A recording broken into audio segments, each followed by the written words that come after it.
This is lecture number 4th of chemical equilibrium, and in this part again we are going to continue with Ventoff equation. ठीक है, देखिए Ventoff equation आपने पढ़ा था।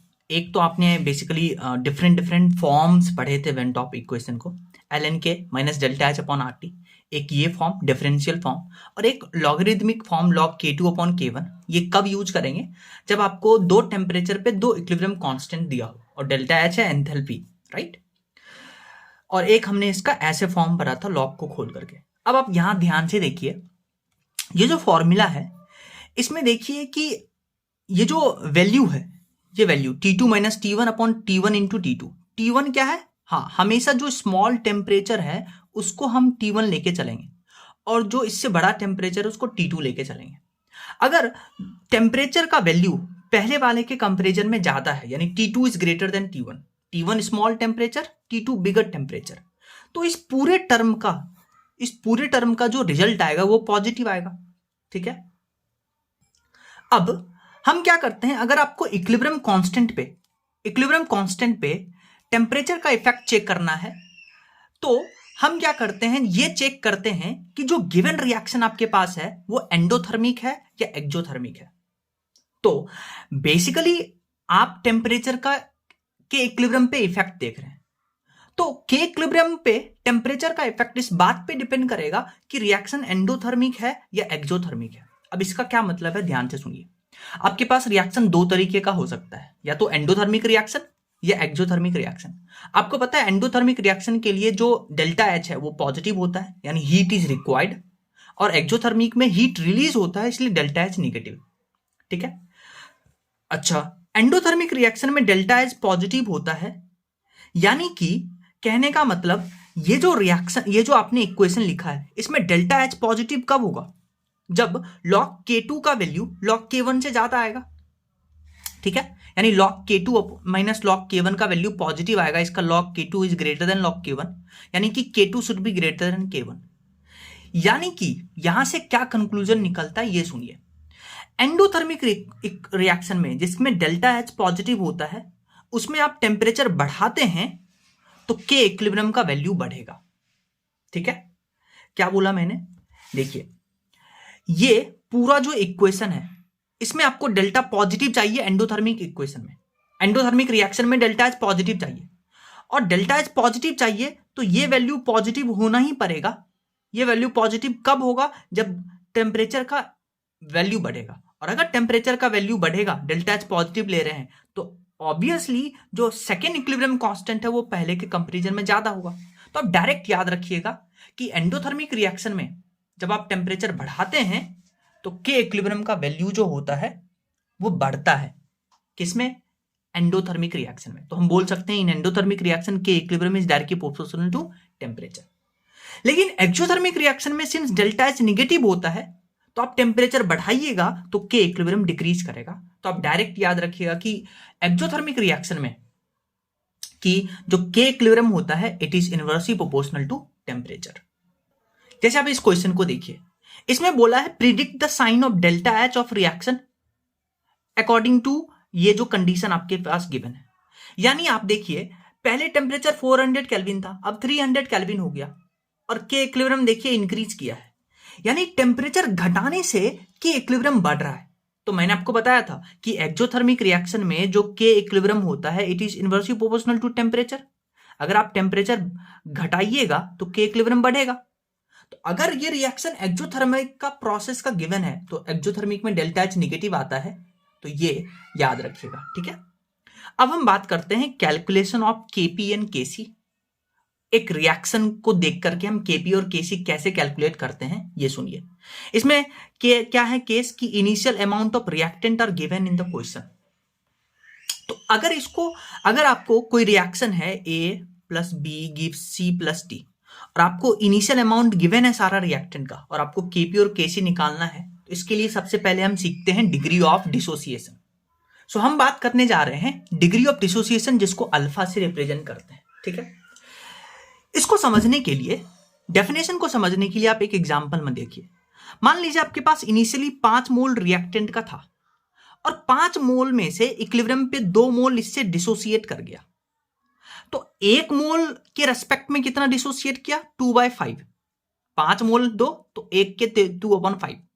Basic सा जो बेसिकली यूनिटरी मेथड है वो लगाते हैं।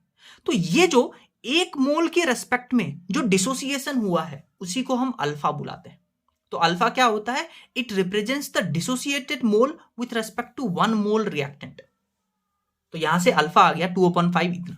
तो यहां से आप अल्फा का एक फॉर्मूला डिजाइन कर सकते हैं कि dissociated mole of reactant divided by initial mole of reactant.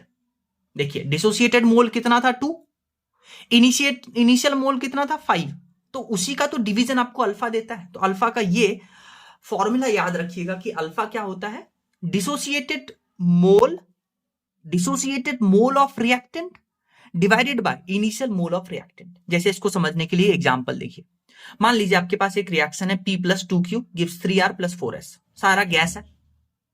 अब जब भी आप ऐसा क्वेश्चन करिएगा तो याद रखिएगा कि आपको सॉलिड चेक करना है। सॉलिड और प्योर लिक्विड का आप कंसीडर नहीं करेंगे, सिर्फ गैस को हम कंसीडर करेंगे, और गैस और एक्वस सॉल्यूशन को। मान लेते हैं T=0 पे इसका मोल था 3, इसका 5, इसका 0 इक्विलिब्रियम पे आप इस रिएक्शन को कैसे लिखिएगा वो सुनिए। इक्विलिब्रियम पे जब आप इससे कुछ मोल जो डिसोसिएट होगा, इसका कॉफिशिएंट 1 है, इसका 2 है, इसका 3 है, इसका 4 है, तो इसका इनिशियल मोल 3 था, तो इससे मान लेते हैं x मोल डिसोसिएट किया, तो इक्विलिब्रियम पे इसका मोल बचेगा 3 - x, 1 से मल्टीप्लाई किया है। इसका बचेगा 5 - 2x, 2 क्या है? इसका स्टोइकियोमेट्रिक कोएफिशिएंट। इसका बनेगा 3x, इसका बनेगा 4x। तो एक बार हमने इक्विलिब्रियम पे डिसोसिएशन के बाद मोल्स हमने कैलकुलेट कर लिया। अब आपको निकालना है degree of dissociation of P। तो अभी मैंने आपको बोला था कि डिग्री ऑफ डिसोसिएशन क्या होता है? हाँ, initial mole divided by dissociated mole, dissociation के बाद जो रिएक्टेंट का मोल है डिवाइडेड बाय इनिशियल मोल। तो डिसोसिएशन के बाद कितना मोल है? P का डिसोसिएशन के बाद मोल कितना है? कितना मोल डिसोसिएट हुआ? P का?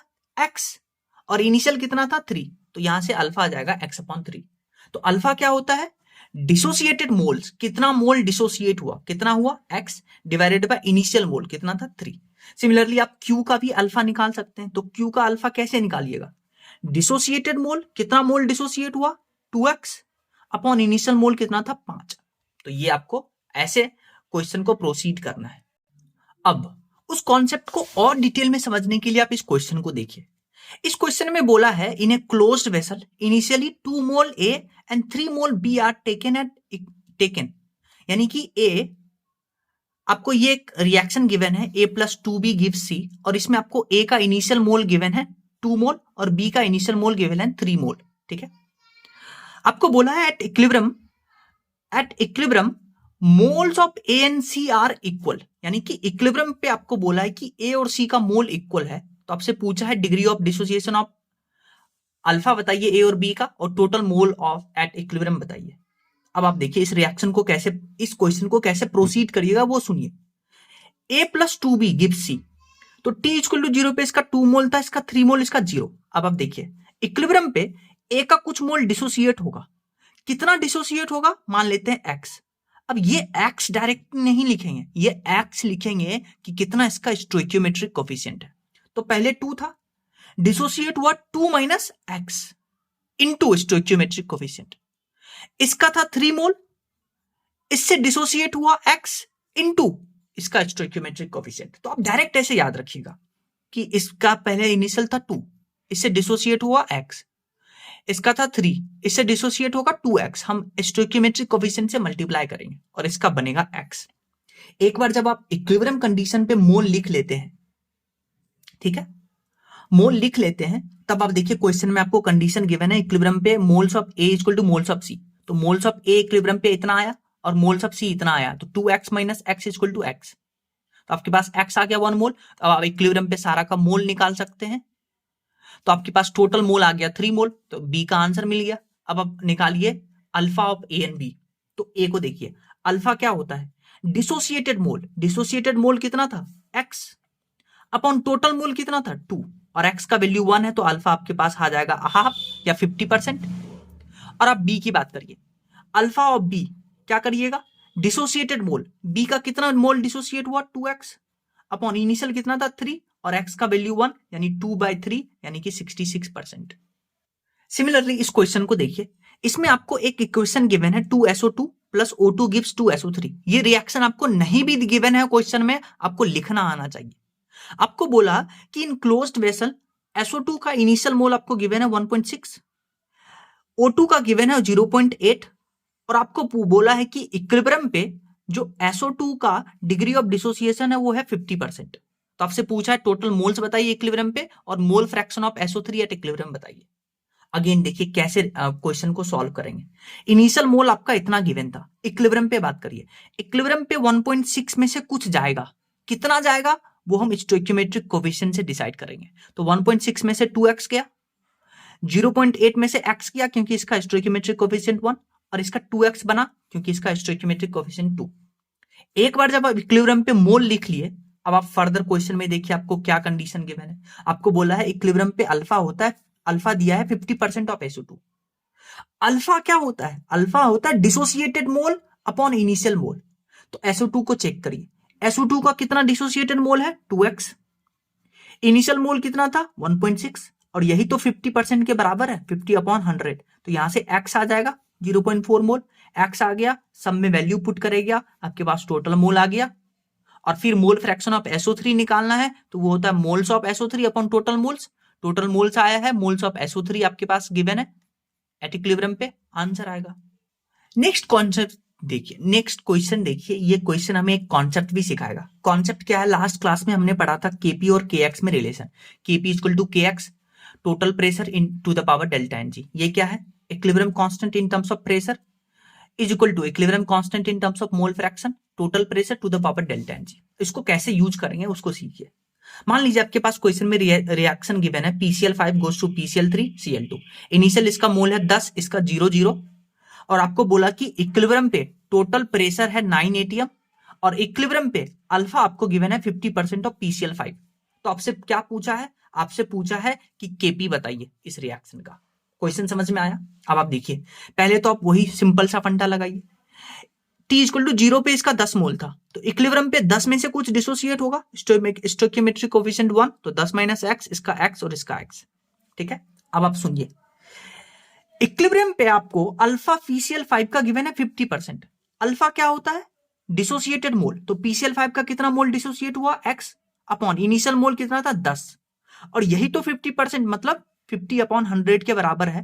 तो यहां से देखिए आपके पास x आ गया 5, x जैसे ही 5 आ गया तो इक्विलिब्रियम पे आपके पास PCl5 का मोल आ गया 5 मोल, इसका 5, इसका 5। एक बार मोल आ गया, फिर आपको देखिए टोटल प्रेशर गिवन है, तो आप यहां से दो तरीके से क्वेश्चन सॉल्व कर सकते हैं। एक तो KP का रिलेशन लगा दीजिएगा। KP का रिलेशन कैसे लिखिएगा? Partial pressure of product upon partial pressure of reactant raised to the power their stoichiometric coefficient. PCl3 Cl3 का पार्शियल प्रेशर, PCl3 का पार्शियल प्रेशर, Cl2 का पार्शियल प्रेशर और फिर PCl5 का पार्शियल प्रेशर। और पार्शियल प्रेशर का क्या formula होता है? एक गैस का पार्शियल प्रेशर होता है moles of gas upon total moles, यानी कि mole fraction of gas into total pressure. देखिए टोटल प्रेशर आपको गिवन है तो सब में आप मोल्स ऑफ गैस, जैसे मान लीजिए PCl3 का निकालना है पार्शियल प्रेशर, तो यहां PCl3 का moles upon total moles 15 into total pressure 9, तो सबका वैल्यू पुट करिएगा, आंसर आएगा। एक मेथड, दूसरा मेथड सीखिए, KP equal to KX P total upon delta n g to the power delta n g. Delta n g इसका क्या होगा? 1 + 1 2 - 1, यानी कि इसका डेल्टा एन जी आ गया 1 के बराबर। ठीक है, अच्छा मोल फ्रैक्शन के टर्म्स में इक्विलिब्रियम कांस्टेंट कैसे लिखते हैं? बहुत सिंपल है, प्रोडक्ट का एक mole fraction raised to the power their stoichiometric coefficient divided by reactant का mole fraction raised to the power their stoichiometric coefficient. तो PCl3 का मोल फ्रैक्शन निकालिए, तो मोल फ्रैक्शन क्या होता है? Moles of PCl3 upon total moles. तो moles of PCl3 5 है, टोटल मोल्स 15 है, तो इसका भी 5/15, इसका भी 5/15, इसका भी 5/15, टोटल प्रेशर है 9 टू द पावर 1, आपके पास KP आएगा। नेक्स्ट क्वेश्चन देखिए, इसमें बोला है एक रिएक्शन है 2A गिव्स 2B + C और आपको बोला है इक्विलिब्रियम पे जो B का प्रेशर है वो है 2P/5, यानी कि इक्विलिब्रियम पे B का प्रेशर आपको गिवन है 2P/5, ये इक्विलिब्रियम पे है। ठीक है, और P जो है ये टोटल प्रेशर को रिप्रेजेंट करता है, तो आपको बताना है इनिशियल प्रेशर ऑफ A कितना है। तो मान लेते हैं इनिशियल प्रेशर है ए का P naught T equal to 0 पे, ठीक है। इक्विलिब्रियम पे क्या होगा, पी नॉट में से कुछ डिसोसिएट होगा। अब कितना डिसोसिएट होगा वो तो स्टोइकियोमेट्रिक कोफिशिएंट पे डिपेंड करता है। तो 2 है तो यानी पी नॉट माइनस 2x, इसका बनेगा 2x, इसका है x। तो इक्विलिब्रियम पे ये आ गया आपके पास कंडीशन। अब आप देखिए इक्विलिब्रियम पे आपको B का प्रेशर गिवन है, देखिए at equilibrium pressure of B is 2p/5 और इक्विलिब्रियम पे देखिए 2x का जो आपके पास प्रेशर है वो 2x आया है, तो आप 2p/5 को 2x लिखिए, ठीक है। तो यहां से देखिए आपके पास x आ जाएगा p/5, ठीक है। एक बार आपके पास x आ गया p/5, अब आप क्या करिए इक्विलिब्रियम पे आप टोटल प्रेशर कैलकुलेट करिए, क्योंकि आपको इक्विलिब्रियम पे टोटल प्रेशर भी गिवन है, P is the total pressure at equilibrium. तो जब आप इस तीनों को ऐड करिएगा P not minus 2x plus 2x plus x, वो कि P के बराबर आएगा, ये P के बराबर आएगा क्योंकि इक्विलिब्रियम पे प्रेशर है P। तो यहां से देखिए 2x खत्म और x के जगह पे p/5 रखिएगा, तो आपके पास इनिशियल इसका प्रेशर आ जाएगा P माइनस p/5।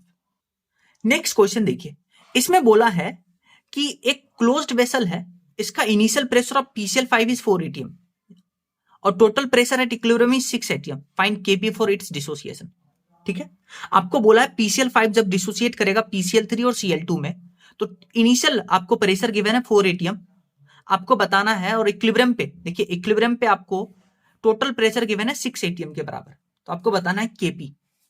तो अभी तक हम क्या करते आए थे, मोल से कंपेयर करते आए थे, यहां मोल लिखते थे, फिर मोल से कितना डिसोसिएट हुआ, पर यहां प्रेशर गिवन है। तो याद रखिए PV equal to nRT, closed vessel है, volume constant, R already constant, temperature already constant, क्योंकि टेम्परेचर बदलेंगे के इक्विलिब्रियम बदल जाएगा, तो टेम्परेचर कांस्टेंट। तो यहां से देखिए pressure is directly proportional to mole. तो जो आप मोल से डील करते आ रहे थे वो आप प्रेशर के साथ भी डील करते आ रहे हैं, आइएगा। तो मोल प्रेशर है, प्रेशर मोल है, ठीक है। तो यहां पे हम प्रेशर से डील करेंगे। इनिशियल प्रेशर था 4 atm, अब 4 में से कुछ डिसोसिएट होगा, कितना स्टोइकियोमेट्रिक कोफिशिएंट पे डिपेंड करता है, तो 4 माइनस x, इसका x।